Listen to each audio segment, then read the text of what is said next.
এমন ছেলে অন্য নয়, সে পাত্র ভালো, রং যদিও বেজায় কালো, তার ওপরে মুখের গঠন অনেকটা ঠিক প্যাঁচার মতন। বিদ্ধে বুদ্ধে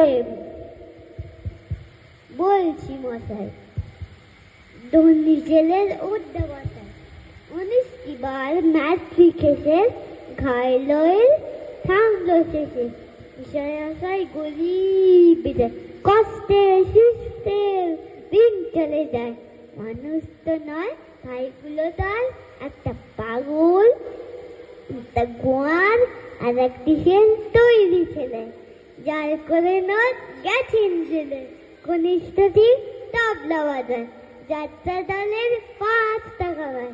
গঙ্গারাম তো কি বলবোগে, জল আর পান্ডু রোগে, কিন্তু তারার উচ্চ ঘর, কংসরাজের বংশধর, শ্যামলাইয়ের বংশাবের কি যেন গঙ্গারামের। যাই হোক, এবার পাত্র পেলে এমন কি আর মন্দ ছেলে।